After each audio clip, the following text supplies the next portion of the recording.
세상에 떠도는 기묘한 괴담들. 첫 번째 이야기, 인제에서 속초로 넘어가는 향로봉의 실화괴담. 외할아버지께서 군대에 계실 때 들으신 이야기입니다. 오래전에 전해들은 이야기라 정확하지 않은 부분이 있을 수도 있다고 하셨습니다. 인제에서 속초로 넘어가는 곳에 향로봉이라는 지역이 있습니다.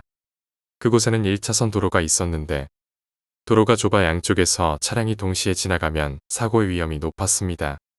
그래서 차량 통행을 제한하기 위해 검문소를 세웠고 양쪽에서 차를 몇 대씩 번갈아 보내며 통행을 조절했습니다. 그러나 이런 과정이 번거로워 결국 도로를 2차선으로 확장하는 공사를 시작하게 되었습니다. 하지만 한쪽은 절벽, 다른 한쪽은 낭떠러지라 산을 깎아내는 작업이 필요했습니다. 지형은 험하고 장비는 열악해 공사가 결코 쉬운 일은 아니었습니다. 어느 날 공사 책임자의 꿈에 웬 할아버지가 나타나셨습니다. 그 할아버지는 내일 하루만 공사를 쉬어달라고 부탁했습니다. 하지만 꿈 하나 때문에 공사를 멈출 수는 없었습니다. 그래서 공사는 그대로 진행되었습니다. 공사가 한창 진행 중일 때 불도저 운전수가 불도저를 몰고 오르던 중 시동이 갑자기 꺼졌습니다. 다시 시동을 걸고 나아가는데 앞에 무언가가 걸리는 느낌이 들었습니다. 힘을 주어 불도저를 밀었지만 그 순간 불도저가 갑자기 뒤집히고 말았습니다. 운전수는 그 자리에서 목숨을 잃었고 앞을 보니 커다랗고 하얀 구렁이가 허리가 잘려 죽어 있었습니다. 구렁이가 허리가 잘려 고통에 몸부림치면서 불도저가 전복되고 만 것입니다. 공사 책임자는 꿈에서 나타난 할아버지의 부탁을 무시한 것을 후회했지만 이미 늦은 후였습니다. 두 번째 이야기, 아버지의 해병대 시절. 아버지는 군 생활을 백령도 해병대 수색대에서 하셨습니다. 아버지의 고향은 전라도인데 그 당시 경상도와 전라도 사이가 매우 안 좋았다고 합니다. 그런데 하필이면 백령도 부대에 배치되었을 때 선임들이 모두 경상도 사람이었다고 합니다. 우려는 현실이 되어 아버지는 매일같이 맞고 괴롭힘을 당했다고 합니다. 심지어는 자살하고 싶은 생각에 군화끈을 풀다가 선임들에게 걸려 또다시 심하게 맞았다고 합니다. 어느 날 밤 아버지가 선임 2명과 근무를 서고 있을 때였습니다. 선임들이 배가 고프다며 아버지에게 바다에 가서 전복을 따오라고 시켰습니다. 아버지는 정말 미칠 것 같았다고 합니다. 백령도 앞바다는 물살이 아주 거센데 아무런 장비 없이 칼 하나 들고 가야 했습니다. 게다가 밤이었기에 엄청 고민을 하던 중 선임들이 빨리 가지 않는다고 아버지를 또 때렸습니다. 어쩔 수 없이 아버지는 울면서 바다로 들어갔다고 합니다. 물론 밤바다라 잘 보이지 않았지만 희미한 달빛 덕분에 전복이 있을 만한 위치를 찾아 잠수하기 시작했습니다. 그때 바닷속 멀리서 뭔가 사람 형상이 다가오는 게 보였다고 합니다. 어두운 바닷속에서 하얀 사람이 똑바로 서서 다가오는 모습은 말도 안 되었기에 아버지는 바로 귀신임을 직감했습니다. 돌아가려 했지만 몸이 움직이지 않았고 하얀 여자는 점점 가까워져 이윽고 얼굴까지 보일 정도로 다가오더니 말을 걸었습니다. 전복 찾고 있어. 나 전복 많은 곳을 알아. 나 따라와. 그녀는 이렇게 말하며 크게 웃었다고 합니다. 그리고 마치 뒷걸음질 치는 것처럼 점점 멀어지는 것 같더니 그 순간부터 기억이 사라졌다고 합니다. 정신이 들었을 때 아버지는 선임에게 부축을 받고 물 밖으로 나오고 있었습니다. 선임 말로는 아버지가 잠수한 뒤에 한참 동안 올라오지 않아서 이상하게 여겨 손전등으로 비춰봤더니 아버지의 발 2개만 물 위로 올라와 있었답니다. 즉, 아버지는 물속에서 물구나무를 서고 있었던 것입니다.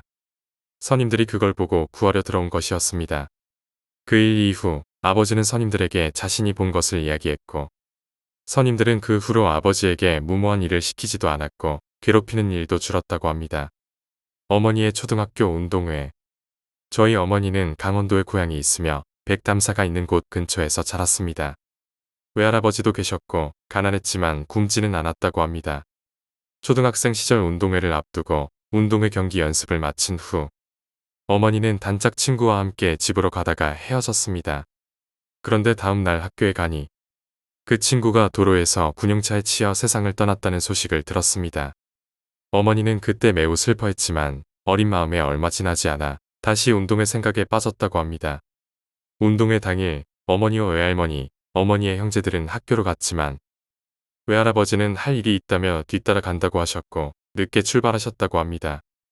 하지만 운동회가 끝날 때까지 외할아버지는 오지 않으셨고 실망한 어머니는 집에 돌아갔지만 집에도 외할아버지는 안 계셨습니다. 시간이 흘러 밤이 되었는데도 외할아버지는 돌아오지 않으셨고 가족들은 모두 걱정하기 시작했습니다.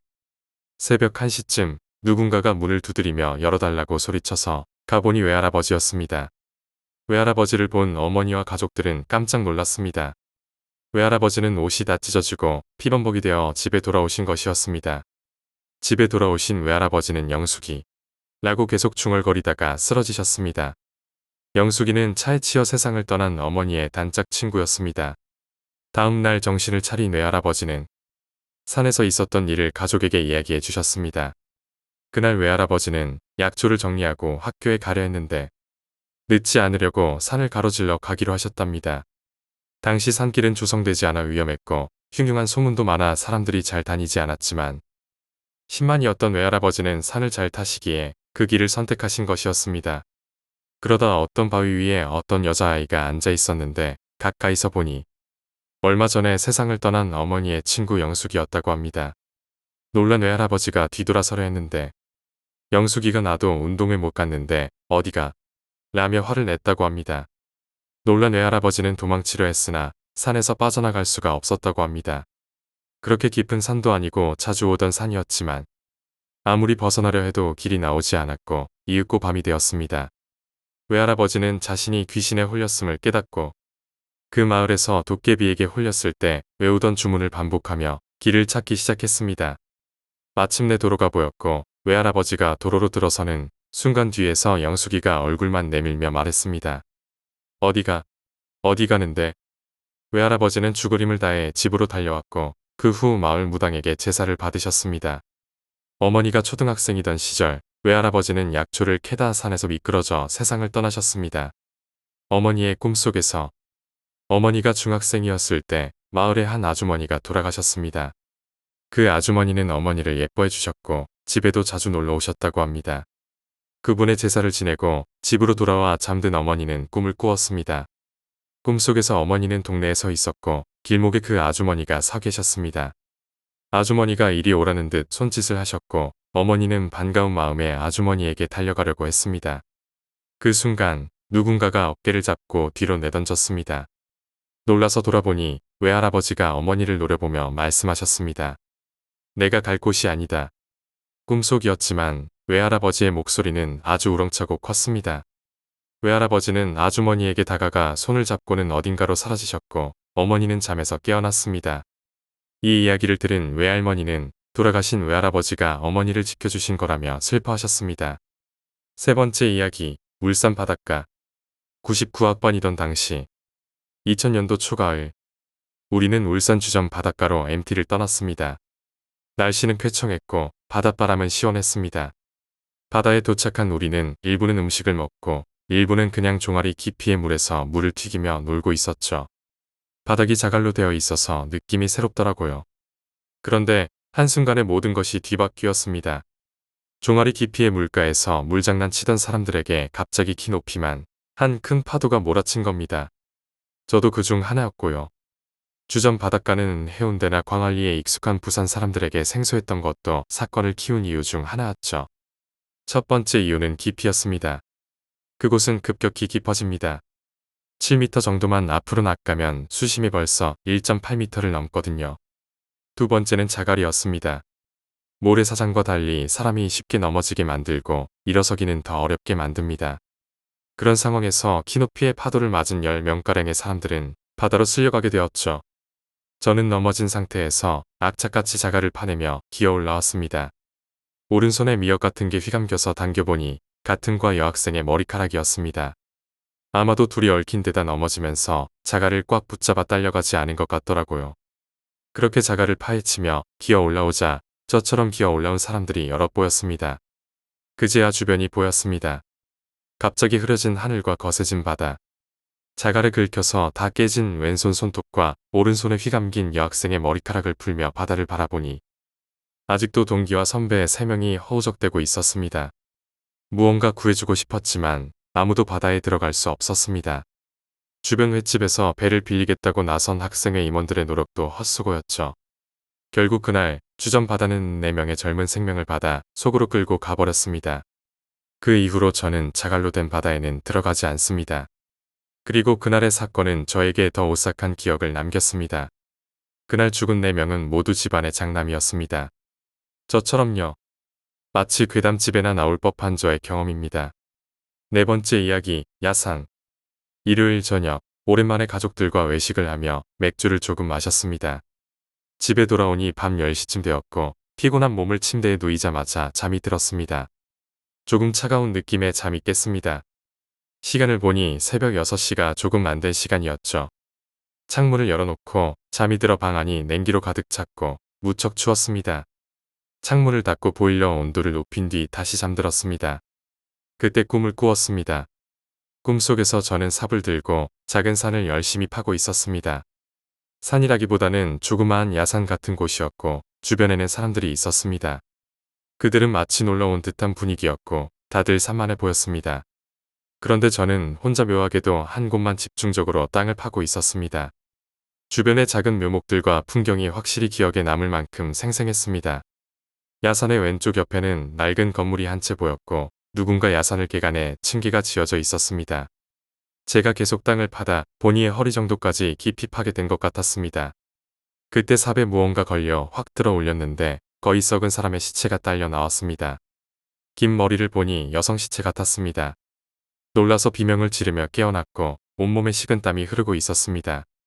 가위 눌림은 아닌 것 같았지만 한동안 머릿속이 어지러웠고 식은땀이 멈추질 않았습니다. 시계를 보니 아침 8시 반이었습니다. 정신을 차리고 세면을 한 후 회사에 출근했습니다. 그렇게 월요일과 화요일이 지나면서 꿈은 까맣게 잊어버렸습니다. 수요일 오전 회의 때 거래처 사장님 부탁으로 새로 매입한 건축 부지를 둘러보기로 했습니다. 목요일 식사 후 거래처 사장님과 함께 건축 매입 부지로 향했습니다. 좁은 도로 끝에서 차를 멈추고 더 이상 갈 수 없어 도보로 약 5분 정도 비탈길을 따라 야산을 올랐습니다. 사무실 사람들과 이런저런 이야기를 나누다가 푸른 하늘을 한번 쳐다본 후 왼쪽으로 고개를 돌렸는데 그 자리에서 얼어붙고 말았습니다. 꿈속에서 보았던 그 낡은 건물이 눈앞에 있었습니다. 주위를 둘러보니 꿈속에서 보았던 그 야산 언덕이 분명했습니다.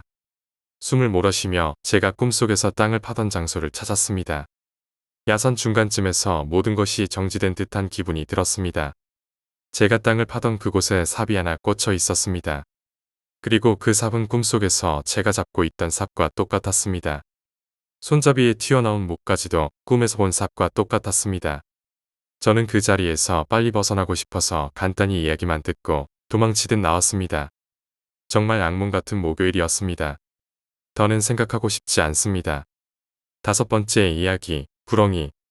우리 텃밭 뒷집에 사는 할머니와는 얼굴을 트면서 서로 농작물을 나누어 먹고 갈 때마다 인사하며 배울 것도 많다. 늘 갈 때마다 할머니가 커피를 주시면서 짧은 담소를 나누곤 한다. 계속되는 장마에 할머니가 호박부추전을 부친다며 막걸리를 사오라 하셔서 몇 병을 들고 갔더니 동네 어르신들이 다 모여 계셨다. 술이 좀 들어가니 각자 이야기를 나누다가 누군가가 뱀을 보았다고 했다. 내가 얼마 전에 산책을 갔는데 커다란 구렁이가 또아리를 틀고 있는 걸 봤어. 가라고 하니까 슬그머니 가더라고. 그런데 그 다음 날에도 거기 있더라고. 비 오기 한 이틀 전쯤이었던 것 같아. 비 많이 온다고 알려주려고 나온 것 같네. 거기 살아도 잘 안 나오는데. 지난 일요일 새벽에 산사태가 나서 물이 길로 흘러 뒷집 할머니의 고추밭과 우리 고구마밭에 흙이 들어와 많이 놀랐던 상황이었다. 내가 여기서 30년을 살았지만 구렁이는 처음 봤어. 어찌나 놀랐던지. 난조 위 암자에서 쥐 귀가 달린 뱀을 봤어. 10년 전인데 정말 귀가 쥐랑 똑같았어. 스님한테 말했더니 스님이 뱀에게 자꾸 모습을 사람한테 보이면 안 된다며 가라고 했어. 스님 말로는 그게 이무기라던데 사람한테 모습을 보이면 용이 안 된다고 하더라고. 뱀이 귀가 있다고요? 내가 분명히 봤어. 쥐 귀랑 똑같은 게 2개 있었다니까. 그리고 예전에 산에서 모가 떼굴떼굴 굴러오는 걸 봤는데 자세히 보니 뱀 여러 마리가 뭉쳐 교미를 하고 있더라고. 꼭 세숫대야만 했는데 수십 마리가 그렇게 뭉쳐있는 것도 처음 봤어. 그냥 보고 계셨어요? 뜨거운 물 한 바가지 끼얹어 버리지. 아니요. 미물이라도 그렇게 하면 안 돼. 뱀이 얼마나 똑똑한데. 저기서 사람을 물면 그 사람이 죽었는지 안 죽었는지 확인하러 사흘 안에 꼭 찾아온다잖아. 나도 그거 들었어. 뱀에 물려서 다리가 이만하게 부었는데 사흘 만에 뱀이 문 앞에 나타나서 쳐다보고 갔더래. 돈 위집 딸내미가 뱀에 물려 머리부터 발끝까지 까맣게 뱀살이 되어버렸는데 의사가 다리에 약을 주사하니까 물린 구멍 주위로 노란 물이 계속 나왔다더라고. 이렇게 다양한 정보가 넘치는 21세기의 이무기, 용 같은 이야기가 있다니. 말도 안 되는 소리 같았지만 검색해보니 다른 지역에서도 예로부터 귀가 달린 뱀이 있다고 한다. 우리 밭에도 뱀이 나타난다. 첫 해에 아무 생각 없이 밭을 둘러보다가 왠지 모를 찜찜한 기분이 들어 땅을 보니 무늬가 또렷한 꼬리가 보여 후다닥 도망친 적이 있었다. 나중에 사진을 찍어 확인해보니 그 뱀은 쇠살모사였다. 개울 근처에 갈 때는 일부러 노래를 크게 틀고 가곤 했는데 뱀의 귀는 퇴화해서 소리를 듣지 못하지만 대신 진동을 느낀다고 한다. 그래서 뱀이 있을까 걱정된다면 일부러 발을 쿵쿵거리거나 나무로 바닥을 치면서 걷는 것이 좋다. 6번째 이야기, 버섯 종균장. 제가 살아온 날들이 풍파가 좀 심해서 이리저리 옮겨 다니기를 많이 했습니다. 대학교도 갈아탔죠. 2학년만 마치고 3학년 때 타 대학교로 편입했죠. 버섯 종균 작업장 이야기를 아는 분들도 있을 겁니다. 제가 다니던 학교는 지방 대학교라 집에서 멀었고 승용차로 3시간 줄곧 달려야 했습니다. 막 입학하던 때였고 삼박굿이랑 임장사와도 친해지기 전이었죠. 교수님 덕분인지 소위 말하는 백이었는지 처음 온 제가 3학년 과대를 맡게 됐습니다. 소곤소곤 말들이 나왔지만 술 몇 잔 돌리니 다들 형님으로 대하더군요. 그렇게 삼박굿과 임장사와도 알게 됐고 서로 친해지기 시작했습니다. 학교과 사무실에 조교가 있었는데 저와 많이 친했습니다. 중요한 일이 있을 때면 저에게 과 사무실을 맡기곤 했죠. 교수님과 저의 관계를 알고 있던 조교가 저에게 더 신경 써준 것도 있었겠죠. 편입시험을 칠 때부터 도움을 많이 받아서 저도 감사했습니다. 처음 얼굴을 알리기 위해 잔심부름도 많이 시켜줘서 낯설미 금세 사라졌습니다. 당시 저는 운전면허가 없었고 시험을 쳐서 몇 번 떨어진 경험뿐이었죠. 교내 밖으로 심부름 갈 때는 주로 택시를 이용했는데 학교 앞에는 늘 택시가 있어서 편리했습니다. 정확한 시기는 기억나지 않지만 편입 후 개학 초반에 가장 바쁜 시기였습니다.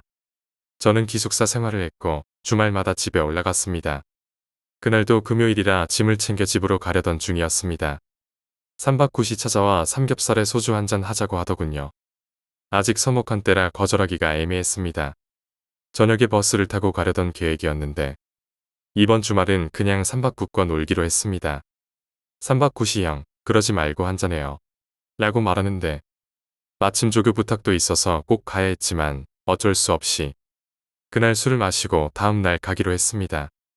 우리는 학교 앞에서 당구 한 게임을 치고 삼겹살을 먹기 시작했는데 이 녀석들이 끊임없이 먹고 마셔서 배가 불렀습니다. 소주 한 잔, 2잔 들어가며 다들 많이 취했습니다. 셋이 마셨는데 한 명이 누군지 기억이 안 나고 얼굴도 희미해서 지금 생각해봐도 당최 누군지 모르겠습니다. 이 친구를 모모군이라고 칭해보죠. 삼박굿과 모모군, 저 이렇게 셋이 배불리 먹고 마시다 보니 술자리가 끝나갈 때쯤 삼박굿의 집으로 가기로 했습니다. 삼박굿은 오래된 차를 몰던 친구라 자주 탔는데 그날은 삼박굿도 많이 취해서 음주운전을 할 수 없어 택시를 탔습니다. 저와 모모군이 뒷좌석에 타고 삼박굿은 조수석에 앉았습니다. 학교 앞에서 택시를 잡아 삼박굿의 집까지는 약 20분 넘게 걸리는 거리였습니다. 이미 술에 취해 비몽사몽간에 잠들었고 모모군은 완전히 뻗었고 저는 속이 미식거려 깨어났다가 졸았습니다. 삼박굿은 조수석에 앉아 졸지는 않은 것 같았습니다. 그때 삼박굿이 어깨를 툭툭 치며 말했습니다. 형, 다 왔어요. 내려요. 저는 옆에 있던 모모군을 깨우며 내렸습니다. 삼박굿이 계산을 하고 저희는 걸어가기 시작했습니다. 그때 택시 운전사가 슬금슬금 따라오며 클락션을 울리길래 돌아보았습니다. 학생들, 아까 여학생 동승자가 있지 않았나요? 당황한 저희는 무슨 여학생이요? 우리 셋만 탔는데요. 라고 말했죠.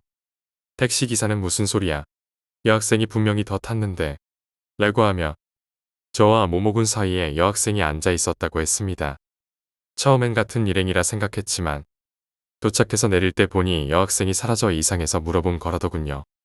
저희는 술에 취했지만 옆자리에 사람이 있으면 몰랐을 리가 없고 더군다나 여학생이라면 신경을 쓸 텐데 황당한 이야기라며 말했습니다. 그러나 기사는 계속 분명히 백미러로 본 여학생이 있었다고 했고 얼굴도 귀엽게 생겨 눈길이 가서 기억이 생생하다며 확신했습니다. 삼박굿도 함께 타고 있었고 졸지 않았는데 아무리 생각해도 말이 안 되니 기사분의 착각일 거라며 웃고 넘기기로 했습니다. 다음 날 삼박굿과 모모군과 점심을 먹고 저는 저녁 버스를 타고 집에 가기로 했습니다. 삼박굿과 놀다 버스 막차표를 끊어놓고는 초등학교에서 축구를 했습니다. 저녁이 되어서야 준비하려는데 조교가 부탁한 서류를 기숙사에 두고 왔다는 걸 깨달았습니다. 다시 학교로 가야 했고 삼박굿은 학교 내에 차를 주차해 두었기 때문에 택시를 탔습니다. 삼박굿은 월요일에 차를 찾을 생각이었고 모모군은 자취하기에 더 놀다 간다고 해서 혼자 택시를 타고 학교로 갔습니다.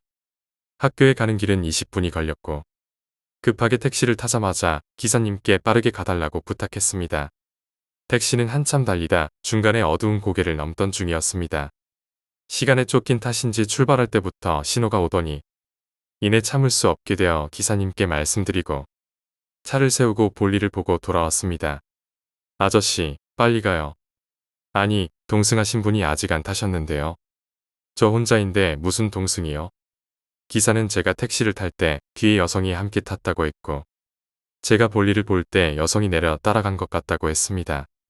저는 혼자 탔고 차에 다시 탔을 때 뒤에 사람은 없었습니다. 이상한 소리라며 실랑이를 벌였지만 택시는 계속 달렸고 저는 식은땀이 나서 백미러를 쳐다보지 못했습니다. 학교에 거의 다 와서 뒤를 돌아보니 아무도 없었죠. 학교 정문에 도착해 택시는 출발했고 막 출발하는 택시 뒷좌석에서 생머리의 여학생이 보였습니다. 그 자리에서 움직일 수 없었습니다. 주머니에서 담배를 꺼내 무는 순간 학생들이 웅얼거리며 내려오기에 그제야 움직일 수 있었습니다. 짐을 챙기고 버스 정류장까지 가는 택시를 탔는데 이번엔 뒷좌석에 앉아 계속 노래를 흥얼거리며 갔습니다.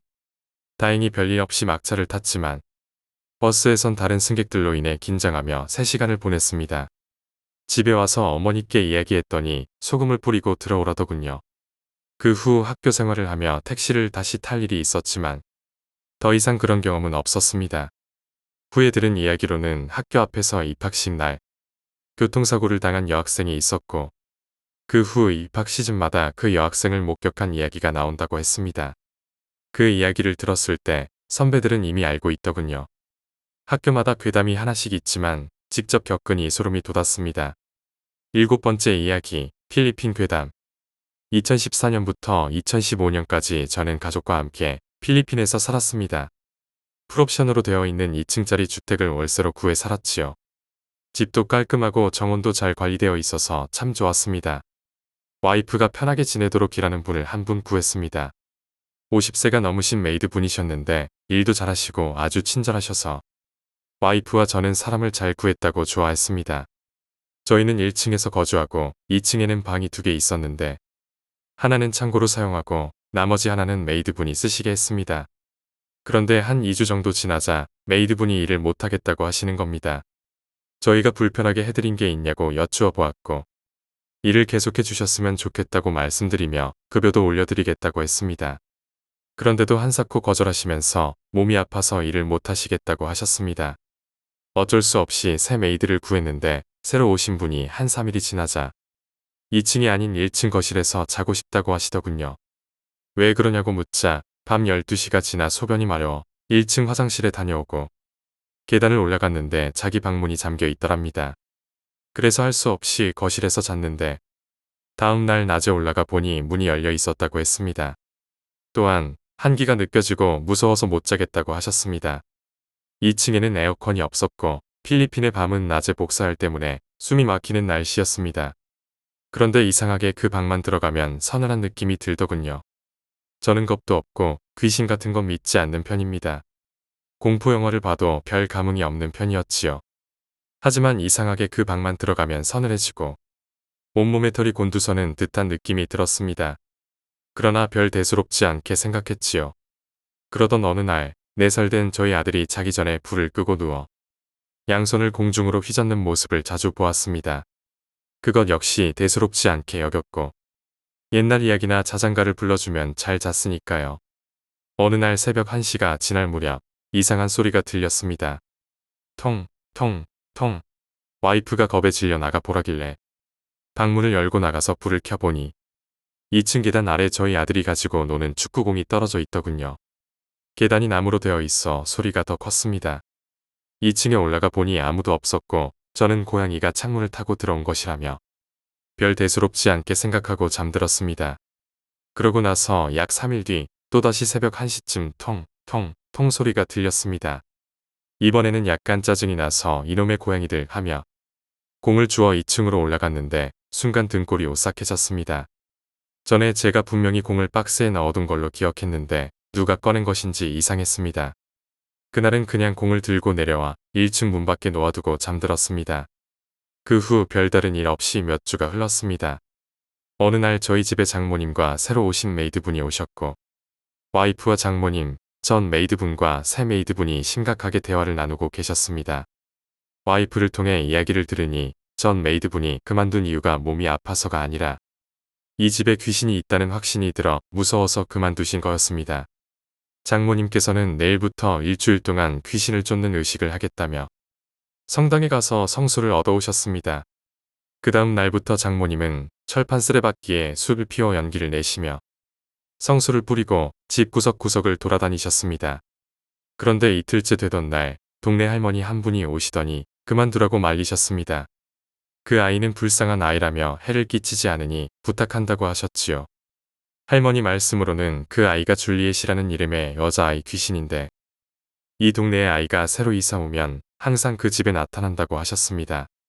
그날 저녁 잠자기 전에 아들에게 물어봤습니다. 민준아, 여기에 친구 있어? 그랬더니 아들은 2층을 가리키며 친구 아니야, 누나야 라고 대답했습니다. 와이프와 저는 그 말에 소름이 돋았지요. 누나 지금도 있어? 라고 물어보니 아니, 누나 없어 라고 대답하더군요. 그 다음 날부터 장모님은 의식을 강행하셨고 일주일 후 의식이 끝난 후 몇 달 동안 아무 일 없이 지낼 수 있었습니다. 어느 날 동네 할머니가 다시 오셔서 자세한 이야기를 들려주셨습니다. 이 빌리지가 생긴 지 20년이 되어 가는데 마을 공사 당시 집 없는 아이들이 비바람을 피해 밤에 몰래 들어와 잠을 자곤 했다고 했습니다. 그중 줄리엣이라는 5살 여자아이는 오빠와 함께 꽃을 팔아 하루 한 끼 먹고 살았지만 오빠가 교통사고로 세상을 떠난 후 점점 야위어 갔습니다. 결국 줄리엣은 6살을 채우지 못하고 배고픔에 세상을 떠나게 되었지요. 그리고 마지막으로 잠든 곳이 바로 저희 집 2층 그 방이었던 겁니다. 이후 아이가 있는 집이 동네로 이사 오면 줄리엣이 나타났다고 합니다. 하지만 20여 년간 그 누구에게도 해를 끼친 적은 없었다고 하셨습니다. 줄리엣은 원래도 말수가 적고 착한 아이로 기억되고 있었습니다. 저희가 이사 온 후 아들이 4살이라 줄리엣이 나타난 것이라며 그 방에 자주 있었을 거라고 말씀하시더군요. 그 후에도 몇 번 자고 있으면 나무 계단을 오르락내리락 하는 소리가 들리곤 했습니다. 2층에 아무도 없는데도 발소리가 나곤 했지요. 한국으로 귀국하기 전까지 외식하거나 패스트푸드를 사오면 저는 무조건 줄리엣 목까지 사서 2층 그 방에 놓고 촛불을 켜며 맛있게 먹어라, 성불하길 바란다고 기도했습니다. 8번째 이야기, 저승.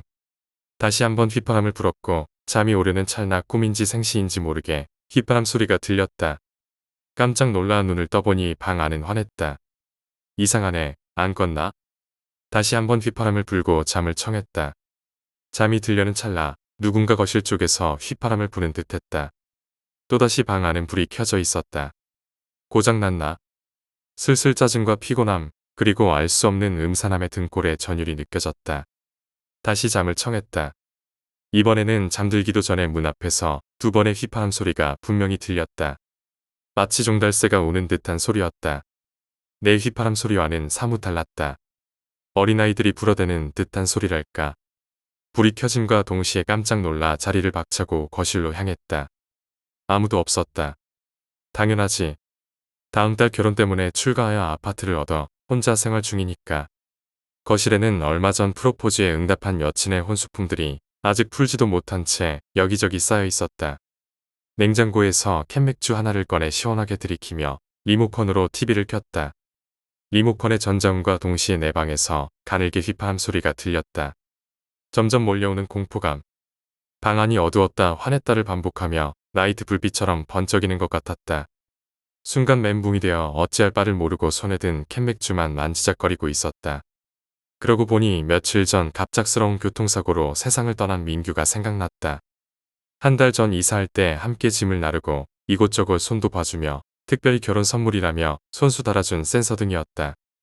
그는 이 센서등을 선물하고는 연신 휘파람을 불며 좋아했던 녀석이다. 그런 녀석이 어제 싸늘한 주검이 되어 장례식장 관속에 누워 있었다.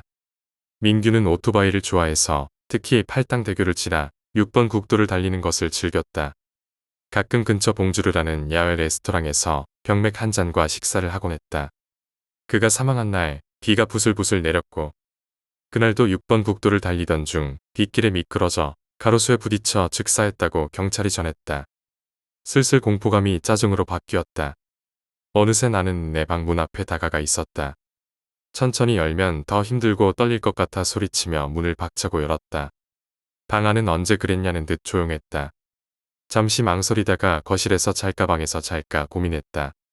오늘은 왠지 찜찜해서인지 더위를 먹어서인지 거실 소파에서 자기로 했다. 잠이 들려던 순간 문득 취침 모드로 맞춰놓은 에어컨을 끄려고 문을 열었는데 방 안에 민규가 의자 위에 올라가 센서등을 이리저리 만지고 있었다. 그 모습이 이사 올 때 설치해주던 모습과 같았다. 순간 나 이외에 사람이 있다는 것에 움찔했지만 금세 반가워졌다. 왔으면 말을 해야지. 자식아. 밥은 먹었냐? 캔맥 좀 있는데 이거 하나 할까? 어찌나 반가웠는지 눈물이 다 났다. 거실에서 맥주 2개와 반건조 오징어 1마리를 가스레인지에 굽고 대충 찢어서 준비했다. 이번 주에 봉주를 한번 갈까? 그런데 넌 또 차 몰고 올 거냐? 나처럼 오토바이 중고라도 하나 사서 타고 다니자고 웃었다. 순간 어제 민규의 장례식장이 떠올라 온몸이 바들바들 떨렸다. 기절하듯 잠에 빠져들고 눈을 떠보니 아침이었다. 내가 꿈을 꿨나? 희한하게 생생한 꿈이었다. 일어나 주위를 보니 거실에는 따지 않은 캔맥 2개와 살짝 그을린 반건조 오징어가 있었다. 내 방으로 가보니 전등 밑에 의자가 덩그러니 놓여 있었다.